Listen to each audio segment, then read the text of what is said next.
document also would exist in Spanish. And Silvia took the leadership, something that she does very well, to create a team that would work with her to make sure that the Spanish version of the Common Core would not be a mere translation, but that it would indeed respond to the nature of the Spanish language and therefore be adapted and augmented as necessary. And in a moment, Silvia is going to be sharing this with you. We felt, though, that we would be remiss if we would have this presentation and not precede it with a few reflections, and I am thankful to Silvia for giving me the opportunity to present these reflections to you. I have devoted my life since 1970, that's way before most of you were born, to promote the advantages for every child to be educated in 2 or more languages, and certainly the right of every child to maintaining and developing their mother tongue. And yet, I am very aware that the use of Spanish by itself is not a guarantee of the quality of education.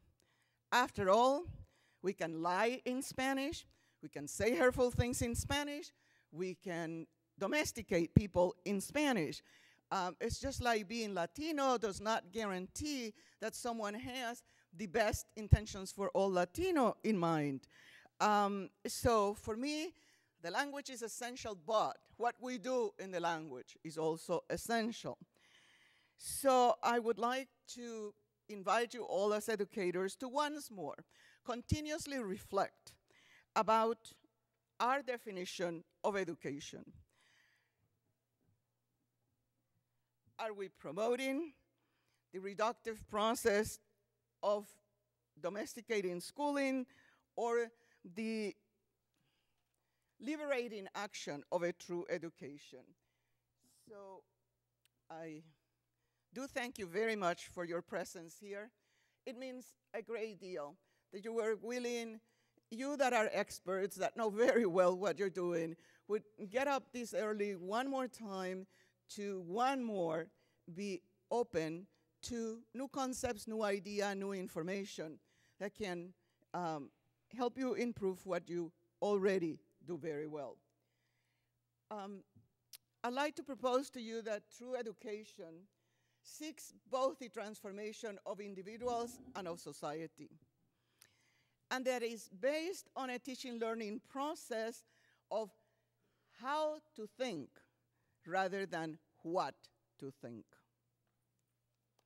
That true education is a product of a joint effort of parents and educators, and I cannot stress sufficiently how important it is that we coordinate our efforts between home and school, and that it should happen from a perspective of social responsibility. That the goals of a true education is to develop the maximum potentials of each individual, and those potentials will be unique because every human being is unique. And this is where we fall into, or don't want to fall into the trap that any kind of common core be translated into a standardized type of testing that pretend that all people think alike, learn alike at the same time, because that is not the reality of human beings. That it's also an educational goal to create a society of justice. A true education promotes inclusion. It recognizes the uniqueness of each individual and also the value of each individual to society, so no one is not a part of a true educational process. It also demands equal treatment of all and social justice. It commits to social justice as the only means of achieving peace. Anytime that we mention the word paz, peace, beautiful word, but if there is no justice behind, it will not really exist. True education centers in developing critical and creative thinking, and we are pleased that the new core curriculum, the new core, Common Core, gives us many places where this is emphasized, but it's essential that it does become a reality in the classroom, that constantly students are invited to think critically and creatively, so that indeed that transformation of themselves, their families, and their realities may become true. A true education develops greater awareness of self and self-worth. And this is the basis for all the educational process. If our students do not believe in themselves, in their capacity, in their abilities, they will not be able to learn. It also emphasizes the appreciation of others. As we learn about ourselves, we then can better understand the same emotions, feelings, concerns that we see in ourselves reflected in others, and be open to understanding that the concerns of others might be different from ours. It's also a process of understanding one's realities and the history behind that reality. Why are things the way they are at this moment? What brought it about? What caused it? Who were the people that determined that it would be so? Because unless we understand the origin and the reality that we're living, we will never be able to transform it. And then also abilities to compare and contrast those circumstances with others that may exist or may not exist.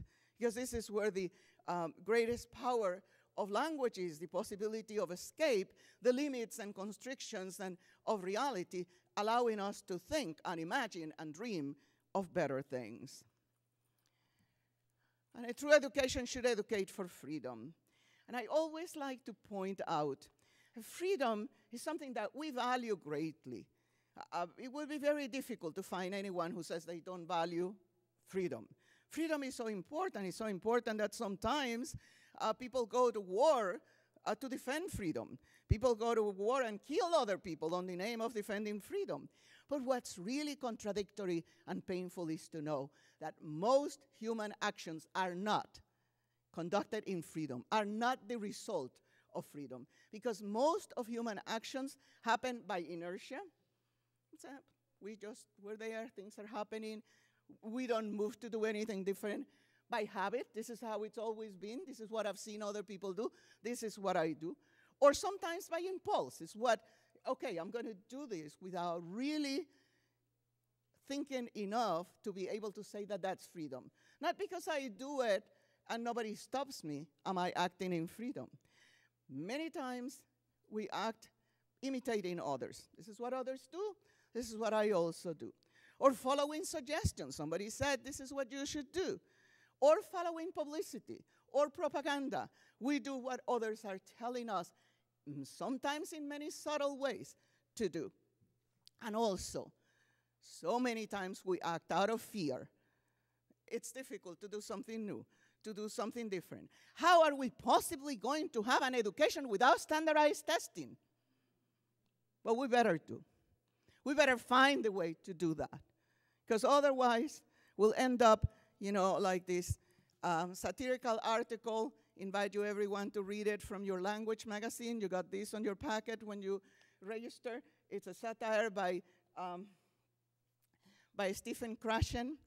And he titled it, "The New Test Will Survive, Even if Schools Doesn't." Okay? Tests are above everything else. Money that should be better spent in hiring more teachers, in paying teachers better, in having less number of students in the classroom, you know, in getting better instructional materials, all kinds of things that will foster education. There is enough lobbying and pressure from the people who make outrageous amount of money creating the standardized test for them to have priority above other things that truly educate. So, yes, we don't need to act out of fear. And if we act out of fear, or it's never been done, it can't be done, imagine what it would be. I always like to emphasize the fact that human beings have been so daring. I mean, we were not born with gills, and yet we're now able to go even 6 miles deep into the ocean. It's one of the latest landmarks of this. We don't have wings, and yet we fly all the way to the, stratosphere. We really have defied the limits of matter And yet when it comes to social constraints, we have all been taught so much to fear that it cannot be done. If it has not been done, it cannot be done. This is the way things have always been. How aren't we equally daring? How can we think of going, exploring the universe and not be able to explore a better way of education? So it's because of fear and internalized oppression. True education encourages to be able to act freely, to look at the multiple alternatives of every action and circumstance. There is always more than one way to go about it, not the only one we know. And if we are educating for freedom, we are educating our students to look at everything and say, how else could this be? What else could be done? And then once we see the alternatives, then to recognize what are the consequences of each of those alternatives.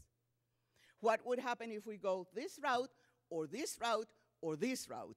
And once we see that, then we have to develop enough wisdom to choose that alternative that is more just, generous, efficient, whatever we're seeking to achieve.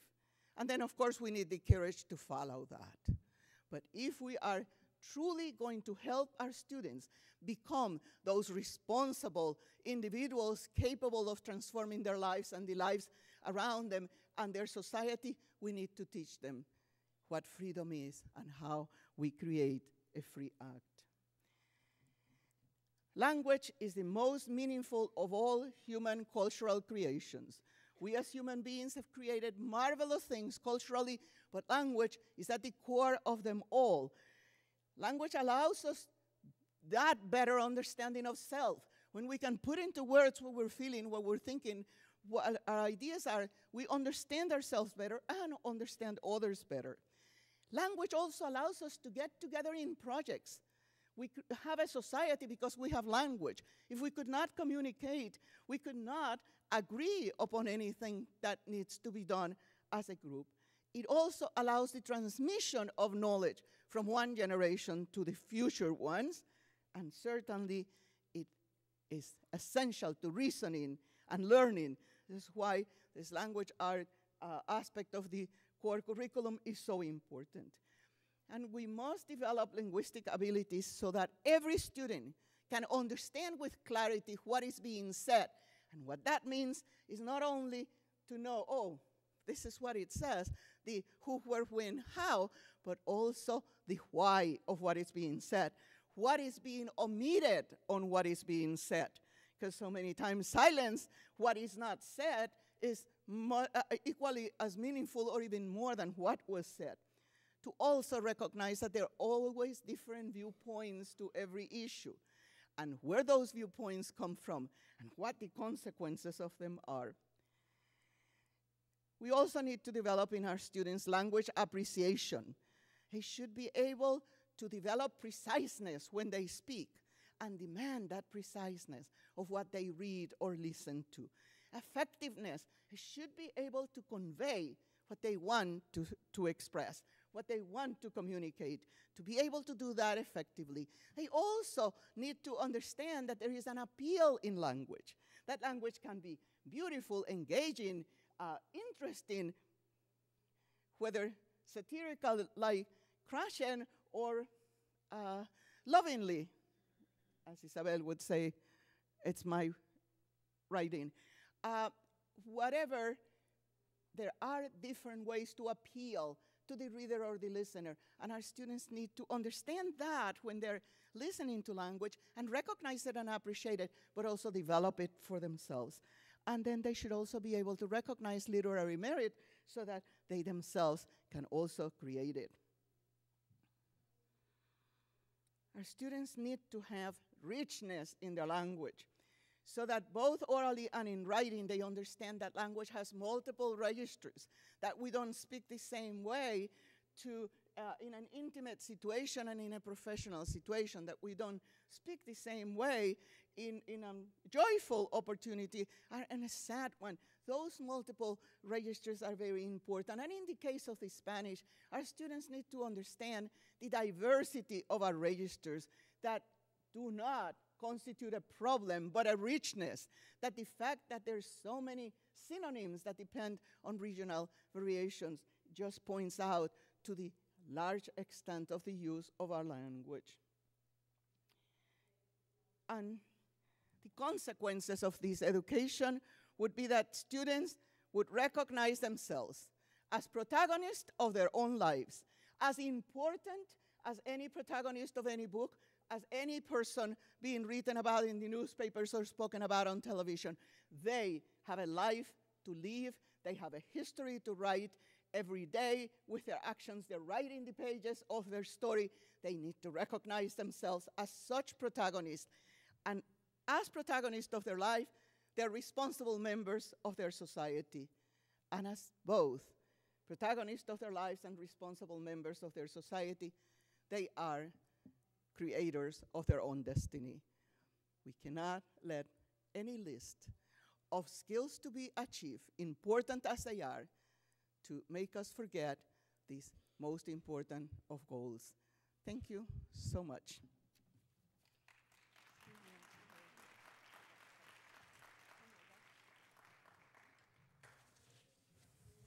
Well, that's going to be a very hard act to follow. Thank you, Dr. Alma Florada, for such an important, critical reminder that the standards are nothing if we're not offering a deep, critical education to our children. Well, it's my pleasure to introduce to you this incredible effort of translating and linguistically augmenting the Common Core. So let me let you know that I'm going, oops, I'm sorry. I wanted to, okay, let me go back. Okay, so we had a timeline, and so we have created a timeline that the standards were completed in a year. We had a translation, then we had a linguistic augmentation, then we had a period of revisions, a peer review, and now they are available as a first draft. We have a Common Core in Español website, and as you see there, we have the California, well, we have the CCSS, that would be the national standards, and then the California standards are there already, okay? And the national standards are there in draft form, just the Spanish. The California has the Spanish and English version side by side next to each other. So you can go check our website out. It's very important to acknowledge the people who were at the front of this effort, starting with Carrie Heath Phillips from the Council of Chief State School Officers. In California, we had the need to translate the standards. We embraced them and wanted to move full on, and we could not do so if they weren't in Spanish, because we have the dual language programs and we want equity. So we called the State Department, and the State Department reminded us that the Common Core belonged to the chief school officers. So we called them, and Carrie Heath was absolutely amazing. She goes, you know, Silvia, everybody's calling, asking for this, and I don't know who's gonna do it. And then we said, I'll do it. Okay, remind me my next lifetime. Don't jump on it. But we did. So immediately I sought out the help of Dr. Isabel Campoy and Alma Florada, and they in turn, embraced this immediately and have been so supportive. The California Department of Education has been absolutely wonderful, has given us resources to move forward, Tom Adams and Cliff Lordnick and Lilian Perez.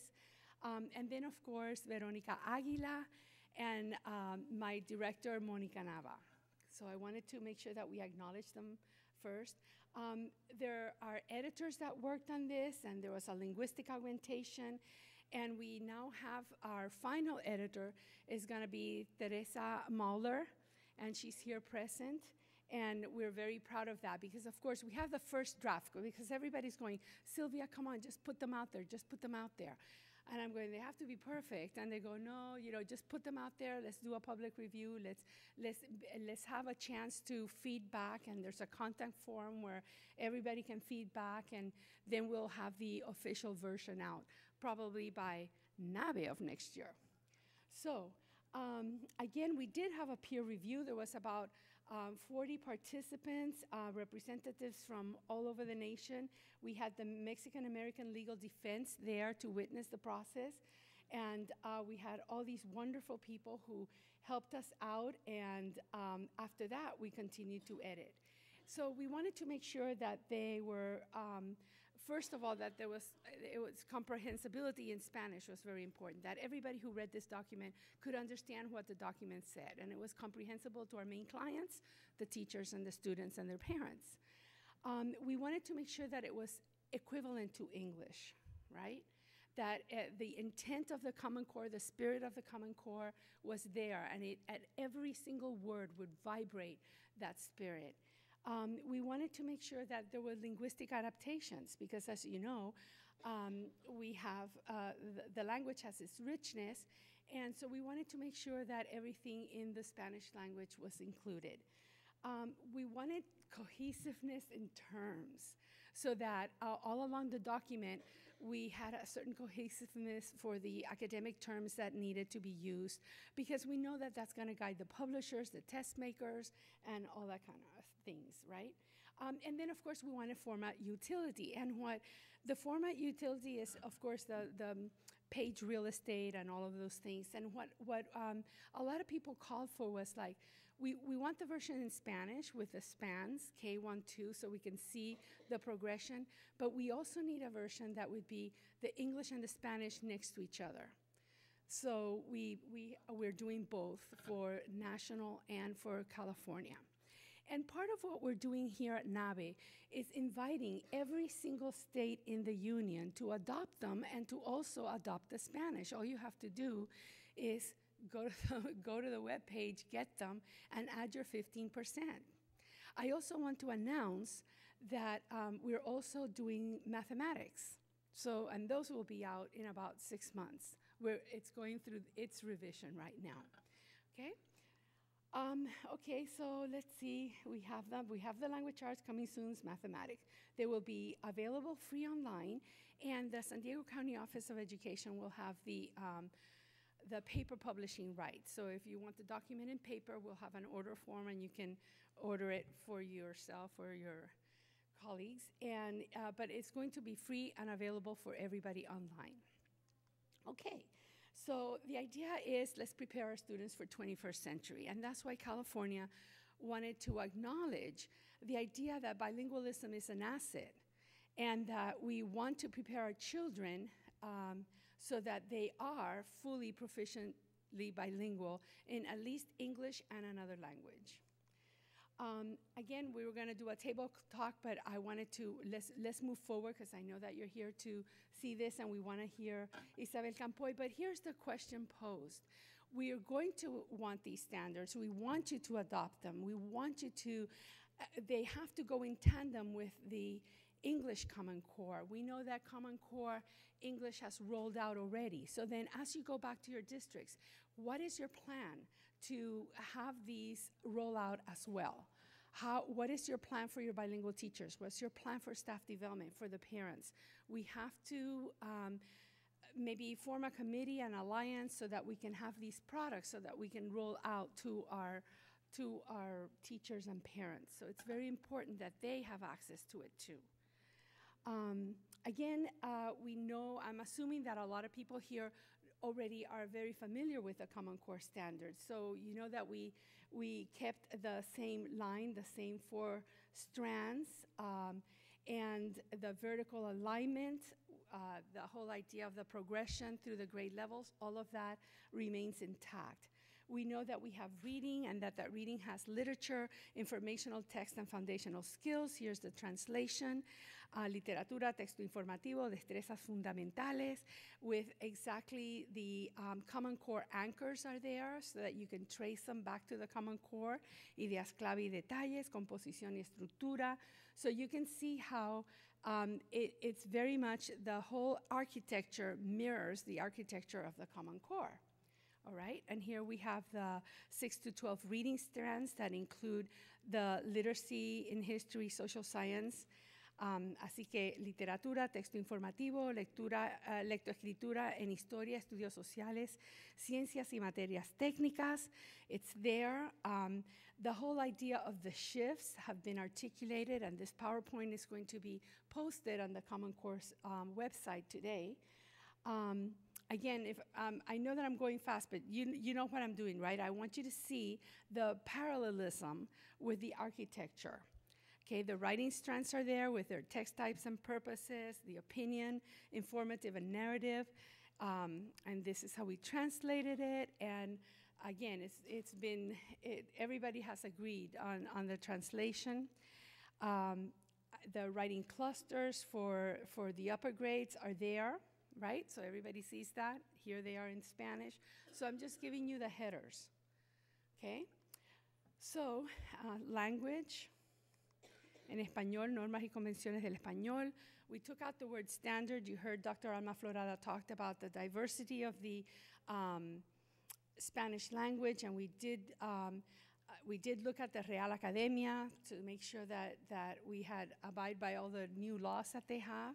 And so we didn't want the word standard up there. All the without anybody saying anything, all the editors and all the teachers that reviewed just kind of slashed it out, so we did. Again, speaking and listening, which is such an exciting strand, and it has evolved into this idea of dialogue and collaborative conversation and making meaning at the student level. We have embraced that completely. Comprensión y colaboración, presentación de conocimientos y ideas. I love that. Okay, so then let's look at, we have now the parallel and augmented. So what I want to talk a little bit about right now is the augmentation piece, because I know that you know that everything else is going to be exactly parallel and equitable.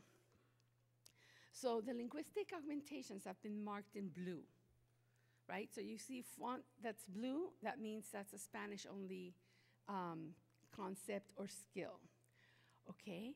The purpose of the linguistic augmentation was, again, to address the points of learning and the skills specific to Spanish, okay? The underlying principles of augmentation was, of course, to honor the Spanish language's integrity, because if these are the standards that are going to influence instruction, we wanted that to be there. Again, we applied the rules of the Real Academia. We maintain the same targeted skills, metalinguistic knowledge, everything that needed, and of course, equity with English. So then we thought about, okay, what are some of these things that are the same in English and Spanish? What are the things that are not? And so we had to go one by one and analyze those.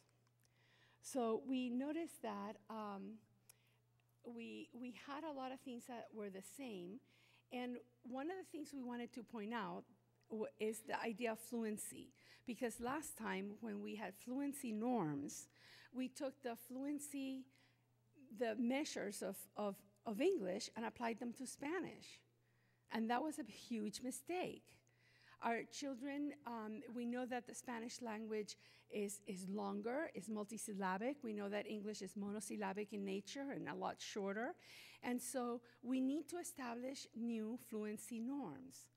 Because if we measure fluency with the numbers that we apply to English, if we measure fluency in Spanish like that, the students are always going to show that they don't have fluency. You know what I'm talking about, right? So we want, I will have it in red there because we have to call that out. Same is not equal. Or equal, what is that? Yeah, same is not equal. So let's look at some of the ideas. So we have something like the key ideas and details, right? Las claves las ideas clave y los detalles. You see this one standard over here, ask and answer such questions as who, what, when, where. You know that that's going to transfer completely into Spanish, right? So that's a completely transferable. That's a language construct that is the same in both languages. Agree? So then that stays the same. Okay. So now let's look at another one. That's an equivalent example. However, some parts of it is not the same. So what we did with that, let's say compound words. We have